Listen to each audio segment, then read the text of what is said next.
Cuidado con el Yankee Man, money, money, money man, fanático de la gaseosa y asesino internacional. Van por el agua, van por el oro, van por la selva, van por esclavos, por el petróleo y destruyen todo lo que amenaza el libre mercado. Contribuir al máximo a la consolidación del primer mecanismo de concertación e integración que reúne a las 33 naciones independientes de nuestra América para construir un espacio de soberanía regional y fomentar la integración, la concertación, la cooperación y la solidaridad entre ellas. Lo asumimos con el compromiso de trabajar a favor de la paz. Rechazaremos la injerencia, la agresión, la amenaza, el uso de la fuerza y potenciaremos el diálogo, la concertación y la solidaridad entre nuestras naciones. Vemos con pesar, como cosa cotidiana, que las expresiones colonialistas no han desaparecido, a pesar de que ya han transcurrido más de 200 años del primer grito de independencia de nuestros pueblos. Esta vez no son bárbaros montados en carabelas, es el imperio del capital y una de sus principales extensiones, los monopolios privados de la comunicación, armas de destrucción masiva de la verdad. No perdemos la esperanza que un día acá estemos sentados presidentes de gobiernos antiimperialistas, anticolonialistas. No pierdo la esperanza que un día los gobiernos sean antineoliberales. Reiterar la emoción que embarga a la delegación de la República Bolivariana de Venezuela por la realización de esta cumbre histórica aquí en Cuba. Cuba. Queremos entregar un saludo especial al comandante Fidel Castro Ruz, sin lugar a dudas un gigante de la dignidad de la América Latina, del Caribe, de los pueblos del sur. Es un avance muy importante que todos, nada menos, estemos en Cuba para seguir debatiendo la liberación de nuestros pueblos. No solamente una liberación, sino integración. La integración, queridos colegas, debe servir también para proclamar con firmeza y convicción el derecho a vencer la pobreza usando soberanamente nuestros recursos naturales. Sin Estados Unidos no habrán golpes de Estado. ¿Y por qué le digo, hermanos presidentes, hermanas presidentas? Cuando los pueblos democráticamente se levantan para liberarse frente al saqueo, frente a la dominación, la embajada de Estados Unidos viene a hacer golpe de Estado. Solo en Estados Unidos no hay golpe de Estado porque no hay un embajador de Estados Unidos en Estados Unidos. Y donde hay embajador de Estados Unidos hay golpe de Estado. Y esa es parte de nuestra historia en América Latina y el Caribe. El injusto orden mundial pretende una nueva división internacional del trabajo. Ellos produciendo conocimiento, bien que generalmente es de fácil acceso una vez creado, por lo cual se ponen barreras institucionales, es decir, patentes, para que su acceso, su disfrute, no sea gratuito. Nosotros, produciendo bienes ambientales para uso de los contaminadores globales. Si ustedes usan un invento sin pagar el correspondiente royalty, regalías en español, se van hasta presos. Si ellos destruyen nuestro planeta, a pesar de los bienes ambientales que nosotros producimos, no pagan absolutamente nada. Territorio de paz, América Latina y el Caribe, así lo hemos llamado. Igualmente nuestra América Latina y el Caribe es un territorio libre de armas nucleares. Dos causas fabulosas, compartidas por la humanidad. Y América Latina con su patrimonio ya ideológico común. Estamos afirmando ese camino. Nosotros queremos hoy ratificar, así como lo hemos aprobado en esta declaración, la necesidad de que América Latina y el Caribe, en nuestra agenda, presidentes, presidentas, primeros ministros, tomemos con fuerza las causas para definitiva descolonización de todo el territorio de América Latina y el Caribe. La historia es nuestra y la hacen los pueblos. Ya pasado poco más de un mes, el balance que se puede hacer sobre la CELAC es muy positivo, ¿verdad?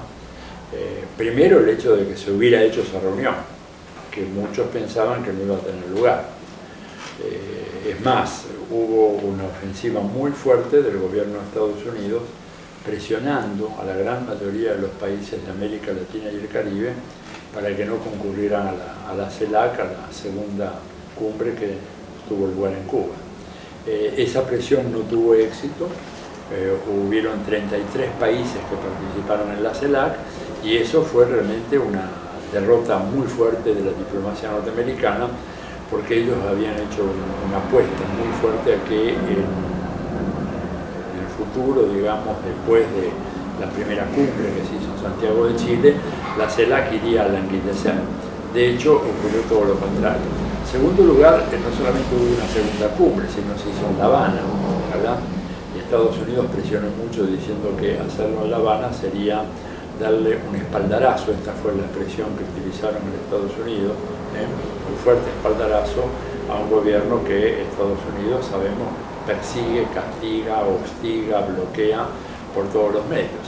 Y sin embargo se hizo. Y en tercer lugar, que me parece importante, fue que se estableció un mecanismo de coordinación para darle continuidad a las decisiones de la CELAC que garantizan que más allá de que se haya ahora realizado el paso de la Secretaría General de manos de Cuba, Raúl Castro, a Laura Chinchilla y a quien gane las elecciones de Costa Rica ahora en las próximas semanas, ¿no es cierto?, siendo Costa Rica un país, diríamos, incondicionalmente aliado de los Estados Unidos, se pueda garantizar la continuidad de las grandes líneas que se forjaron en La Habana. Y esto es así porque el presidente saliente continúa teniendo presencia en el grupo dirigente de la CELAC y el próximo presidente de la CELAC, que va a ser Ecuador, es decir, Rafael Correa, también va a encargarse de darle continuidad a las tareas de la CELAC, de manera tal que me parece a mí que estamos en presencia de un avance difícil, muy complicado, con muchos obstáculos, pero avance al fin hacia un proceso creciente de unidad de los países de América Latina y el Caribe. Y esto naturalmente es muy mal visto por Estados Unidos y por otros países afines a los Estados Unidos que no quieren que América Latina se unifique. Pero los hechos están demostrando que más allá de diferencias políticas entre los diferentes gobiernos, no podemos olvidar que en América Latina existen gobiernos totalmente subordinados al imperio de los Estados Unidos. Tomemos el caso Panamá, por ejemplo, que ofreció hacer bases militares. Tomemos el caso de Costa Rica, que también ha roto una tradición de ausencia de bases militares y de fuerzas militares extranjeras, y ahora se ha abierto a la presencia de los marines norteamericanos. El caso de Colombia, que es un caso muy especial, pero en donde la presencia americana, sobre todo desde el Plan Colombia en adelante, no ha hecho sino acrecentarse. O países como Perú, que ha desplazado a Colombia como el país que tiene mayor número de bases militares en América Latina.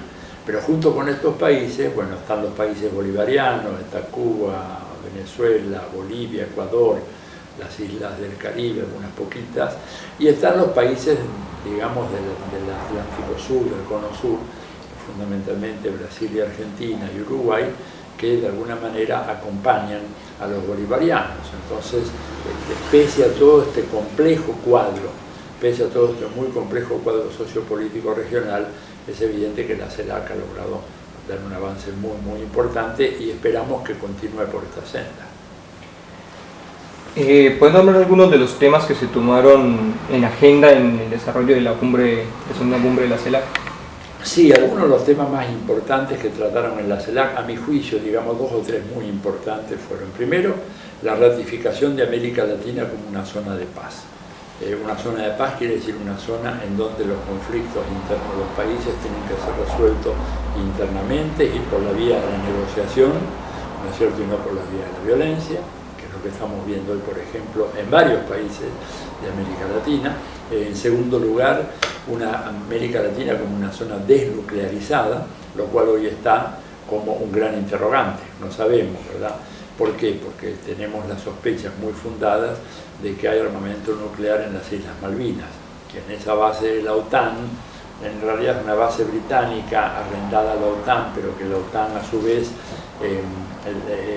cede la administración o la logística de esa base y buena parte del equipamiento es equipamiento americano.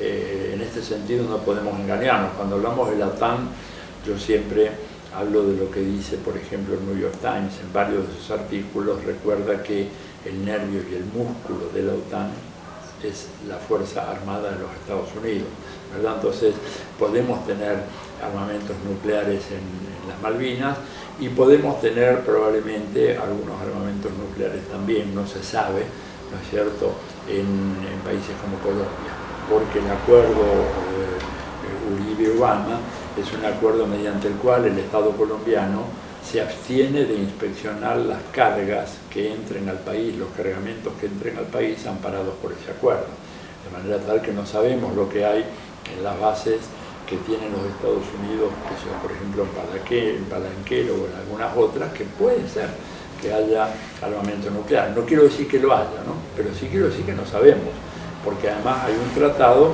que facilita todo esto, junto con la inmunidad que se le otorga al personal militar que está estacionado en las bases militares norteamericanas en Colombia, todo lo cual hace que zona de paz puede ser, pero podemos encontrarnos con armamentos nucleares en donde menos nos sospechamos. La tercera cosa muy importante me parece que fue, bueno, la declaración, la exhortación de que Puerto Rico se integre a la CELAC y que Puerto Rico tiene que acabar su estatus colonial. Es uno de las 16 colonias que quedan todavía en el mundo producto de la vieja época del colonialismo, ¿no es cierto? Y me parece muy importante ese reclamo. A Puerto Rico es la hermana abandonada que hemos tenido en América Latina, una hermana por la cual luchó tanto José Martí, por ejemplo, y que tanto anhelan incorporar al concierto de América Latina y el Caribe los amigos y los países, sobre todo los que están en la región, empezando por Cuba. Esa fue otra declaración muy importante, lo mismo reiterar la ilegalidad del bloqueo a Cuba, ¿no es cierto? Y por otra parte, una exhortación muy fuerte hecha por la CELAC en el sentido de defender los recursos naturales de América Latina.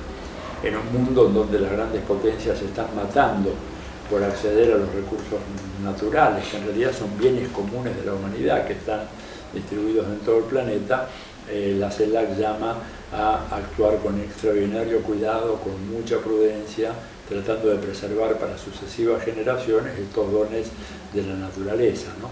Y por último, me parece en este rápido listado, había muchos más temas, no solamente la defensa de los bienes comunes, sino también instar a los gobiernos a avanzar más resueltamente por un sendero que permita reducir la desigualdad económica y social que todavía hoy tienen los países de América Latina. O sea, propender modelos de desarrollo que acorten la distancia entre ricos y pobres y que permitan superar la pobreza en lugar de agigantarla, como es lo que ha pasado en muchos casos, no todos, ¿verdad?, pero en muchos casos de la región.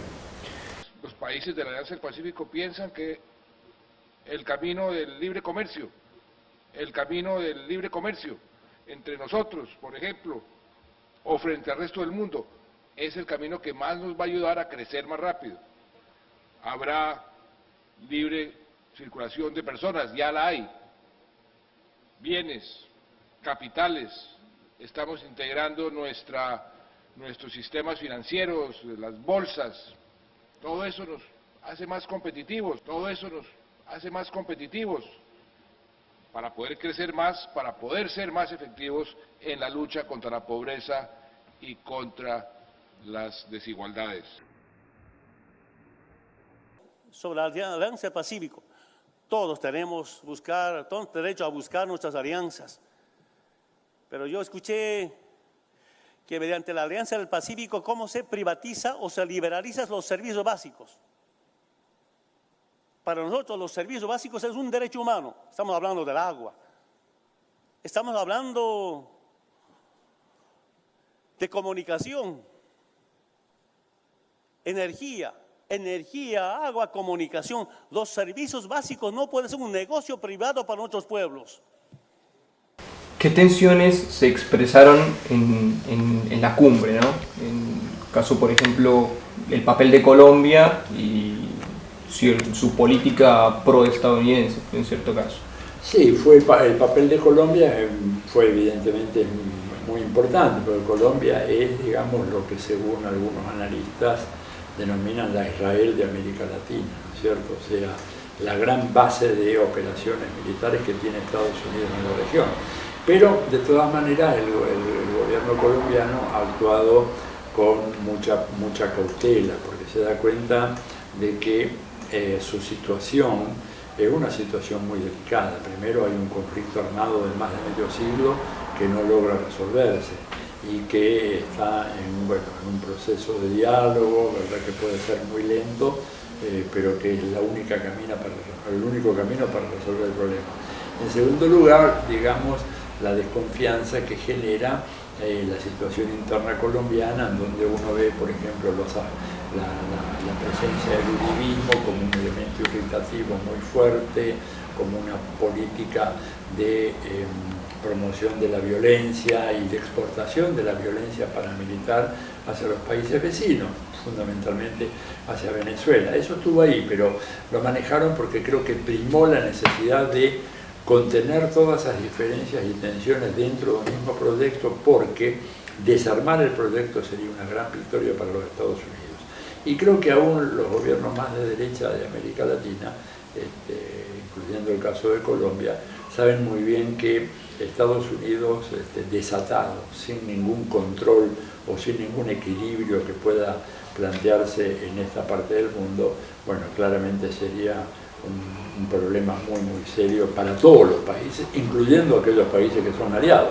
Y yo siempre digo esto, por más que Santos haga una política de estrecha relación y vinculación con Estados Unidos, no hay duda de que en la memoria de la clase oligárquica colombiana está también el hecho traumático de la pérdida de Panamá. Entonces, digamos, acercarse a Estados Unidos tiene su riesgo. Te acercas demasiado, te manotean y te arrebatan un territorio. Entonces, eso estaba presente también ahí. Nosotros, durante estos ciclos de conversaciones, hemos presentado una iniciativa referida al desarrollo rural integral y la hemos organizado en 6 grandes capítulos. El primer capítulo es el acceso a la tierra y la democratización de la propiedad.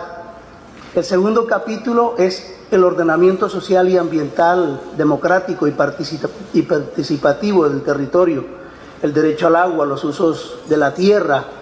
El tercer capítulo es el reconocimiento político y de todos los derechos del campesinado y la definición de sus territorios. El capítulo cuarto es el reconocimiento del derecho a la tierra y los territorios de las comunidades indígenas, raizales, palenqueras y los territorios interétnicos e interculturales. El quinto capítulo es la garantía de la soberanía alimentaria y el buen vivir de la población. Y el sexto capítulo tiene que ver con el catastro al servicio de la soberanía alimentaria, los desposeídos del campo, las víctimas del desplazamiento forzado y el despojo. Esos capítulos los hemos desarrollado mediante 81 propuestas que tienen alrededor de 120 derivaciones o subpuntos que llevan la visión que las FARC tienen de la transformación del campo, recogiendo las iniciativas de los campesinos. Hemos avanzado como nunca antes en las negociaciones con las FARC. Ya evacuamos 2 puntos de los 5 puntos que hemos convenido. Queda todavía un camino difícil por recorrer. La voluntad es total, porque no hay valor más importante, es el valor supremo de cualquier sociedad, como la paz. Ojalá en la próxima cumbre en Costa Rica podamos decir que el conflicto armado en Colombia ha terminado. Los diálogos se está produciendo en La Habana un avance muy lento, como corresponde a todos estos diálogos.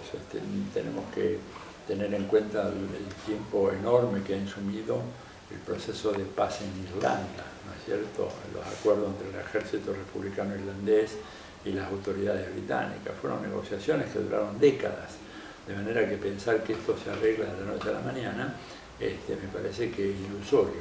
Y yo, un poco por la información que recibí de muy buena fuente, de primera mano, se me decía que los avances que se estaban produciendo eran avances muy pequeños, luego de enormes discusiones y de un proceso muy largo de negociación.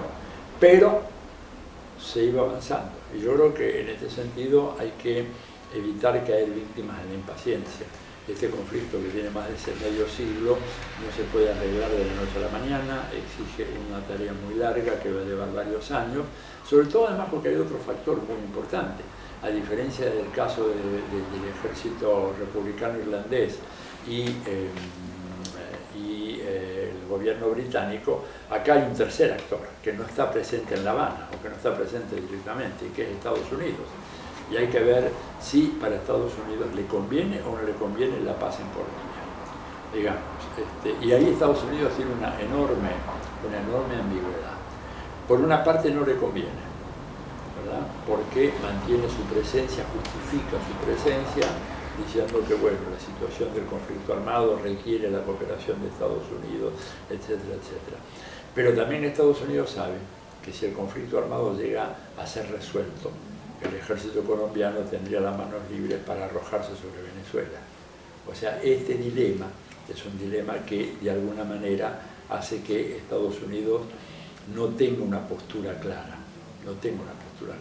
Ellos quisieran mantener ese conflicto, incluso es más, yo te digo que en función de la lógica militarista que tiene el imperio, es muy importante que existan varias situaciones así en América Latina, porque de ese modo justifican su presencia militar, sus programas de cooperación, programas de entrenamiento, etc. Y donde no los hay lo pueden inventar. Te digo el caso del Paraguay, me parece, que ese ejército tan sospechoso, popular, que fue un poco la excusa que se utilizó para decir de que la situación estaba fuera de control y a partir de ahí destituir a Lugo, demuestra que en algunos casos hay una situación en donde para Estados Unidos es muy favorable. No es el caso de Colombia, porque la guerrilla en Colombia tiene una raíz histórica que arranca ya del siglo XIX, ¿no es cierto?, y que se ha intensificado en los últimos 50 años. Pero en otros casos ellos pueden inventar eso porque les conviene. En el caso de Colombia no tienen posibilidad de inventar nada porque ya está todo hecho. El conflicto está ahí, un conflicto muy duro, ¿no es cierto? Pero si el conflicto llegara a resolverse, bueno, para ellos sería mucho más difícil decir por qué tenemos tantas bases militares en Colombia. ¿Para qué vamos a tener una base en Palanquero para controlar el narcotráfico? Se hace medio ridículo, como decir que con la cuarta flota se está controlando el narcotráfico, una cuarta flota con un portaaviones de última generación, varias fragatas destructoras, etc. Ese no es el arsenal que el sur requiere para combatir el narcotráfico. O sea que todas estas tensiones, estas ambigüedades están presentes en los diálogos de paz.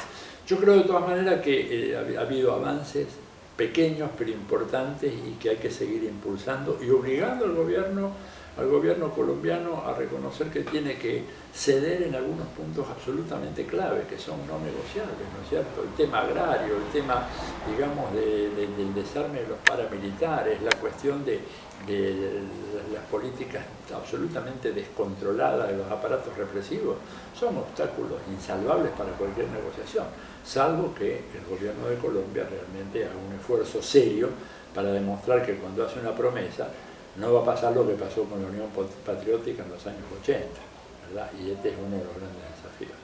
Recientemente se reunía John Kerry con María Ángela Holguín, canciller de Colombia, y llegaban a un acuerdo presupuestario en el que Estados Unidos iba a aportar un dinero más como prolongación del Plan Colombia, justamente para las zonas de conflicto. ¿Esto puede afectar de alguna manera el desarrollo de los diálogos o qué intención podría haber? Yo creo que afecta, porque ahí en esa reunión estuvo también Juan Carlos Pinzón, el ministro de Defensa, ¿verdad? de Colombia. Yo creo que sí, porque en la medida en que se hace esa cooperación, lo que va a resultar es que va a haber más armamento, más equipos, más asesores, entre comillas, norteamericanos en la región, con lo cual, evidentemente, las chances de llegar a un acuerdo de paz se alejan cada vez más. Además hay que recordar que en diciembre del año pasado hubo unas declaraciones muy fuertes de Pinzón diciendo que bueno, todo el mundo sabe que la CIA ha colaborado con el ejército colombiano en la lucha contra la guerrilla. Lo dijo expresamente, salió publicado, porque esto fue muy importante porque durante mucho tiempo en Colombia se negó la presencia de la CIA en estas operaciones antiguerrilla, pero ahora Pinzón salió a hablar, a decir, bueno, esto es evidente, todo el mundo lo sabía, así lo dijo. A mí me impresionó mucho leer esa nota, pero esto habla entonces de las dificultades para avanzar en la medida en que tienes ahí entrometido un actor como Estados Unidos con su enorme aparato militar, ideológico, comunicacional, que criminaliza a la guerrilla, ¿no es cierto?, y que dice, bueno, esto se resuelve no otorgando ninguna concesión que permita avanzar por el camino de la paz, y ese es un gran error. El gobierno bolivariano está enfrentando una permanente campaña de intriga y de crédito por parte del imperio y de la oligarquía golpista, pero ha continuado su obra, consagrado a la defensa de los legítimos intereses de los trabajadores y de todos los venezolanos patriotas, de la Constitución y de su democracia revolucionaria. Pero los neocolonialismos continúan. Basta ver el Grupo de Acción Financiera, el llamado GAFI, que supuestamente lucha contra el lavado de dinero y financiamiento al terrorismo, y le exige a nuestros países, bajo graves amenazas, lo que nunca le exige ni han cumplido los países hegemónicos. O bastaría ver los tratados de protección recíproca de inversiones, una de las más claras expresiones del imperio del capital. Sociedades sometidas al mercado y no mercado sometido a las sociedades. Bueno, con respecto incluso a este tema de la ayuda económica estadounidense a Colombia en este contexto, ¿en qué afectaría, por ejemplo, a Venezuela? Bueno, yo creo que, mira, Colombia es hoy el ejército más importante que existe al sur del río Bravo. Mucho más importante que cualquier otro, aunque no sea más numeroso, supondré, que el que tiene Brasil. Pero el Brasil no tiene ninguna experiencia práctica. Es un ejército que ha estado entrenado y combatiendo durante medio siglo. O sea, no es lo mismo que un ejército como el brasileño, por más grande que sea, ¿verdad?, que nunca ha hecho combate contra nada. Las peleas o los combates que ha hecho el ejército brasileño ha sido contra los narcos en las favelas de Río de San Pablo. Eso no es realmente un entrenamiento. Entonces, para Venezuela es una amenaza, de hecho, porque Colombia es un país que juega hipócritamente en la relación con Venezuela. Por una parte dice que quieren la estabilidad, la seguridad, el orden que impere en la relación entre los dos países en la frontera, pero al mismo tiempo sabemos que desde los inicios del gobierno de Chávez y sobre todo en los años de Uribe, después un poquito se atenuó pero no desapareció del todo, hay una clara concordancia entre Bogotá y los movimientos que se oponen al gobierno chavista. Entonces creo que en ese sentido un ejército muy armado, muy fortalecido por la ayuda norteamericana, con equipamientos pertrechos de última generación, obliga a Venezuela a hacer un gasto militar de similares proporciones, no tiene más remedio.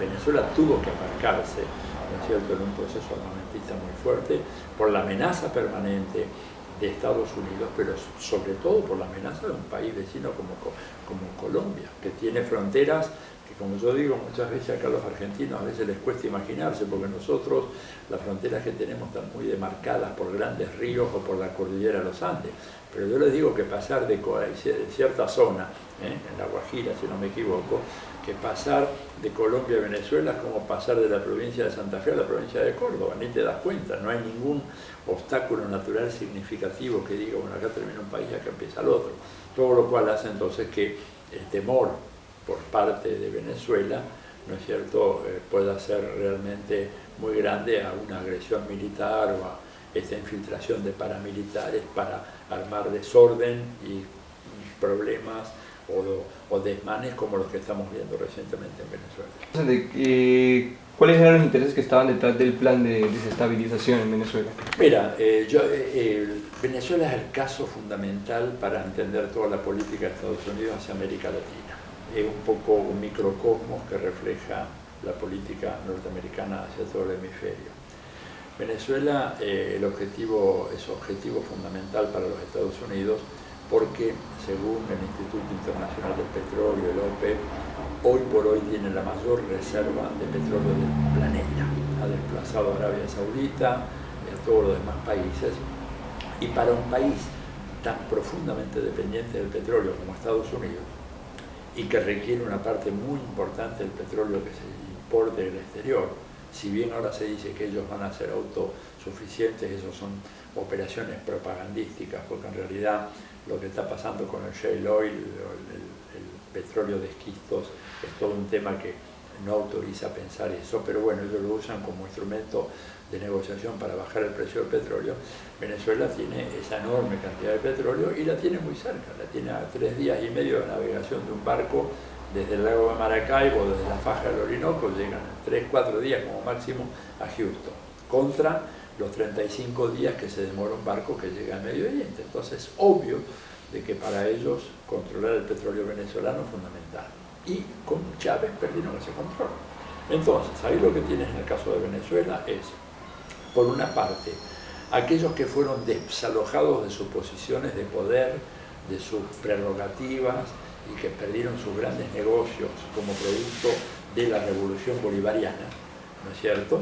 Grupos internos que se beneficiaron cuando el petróleo estaba en manos de las transnacionales y que eso sostenía una dirigencia política venal y corrupta hasta la médula, y por otra parte los intereses del imperio, que son tratar de recuperar, ¿no es cierto?, el control de ese recurso estratégico que es el petróleo. Ellos apostaron primero a ablandar a Chávez, no pudieron hacerlo con Chávez en vida, pero bueno, una vez Chávez muerto pensaron que se iba a derrotar a Maduro, no lo lograron, impugnaron las elecciones, hicieron grandes disturbios y ocasionaron grandes desgracias y de procesos de destrucción de edificios públicos, automóviles, medios de transporte público, etc., y no lograron tumbar el gobierno de Maduro, pero sí lograron que hasta el día de hoy, casi 11 meses después, el gobierno de Estados Unidos todavía no reconozca el triunfo de Maduro en las elecciones del 14 de abril del 2013.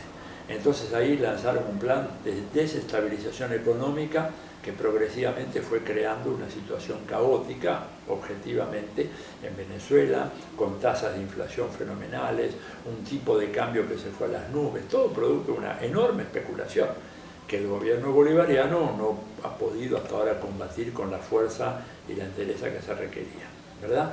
Y dijeron, bueno, vamos a esperar a las elecciones municipales, 8 de diciembre del 2013, y dijeron, bueno, estas elecciones son el plebiscito final, vamos a ganar esas elecciones y luego de eso le pedimos a Maduro que renuncie, sin esperar al referéndum revocatorio que podrían tener derecho a exigir en el año 2016.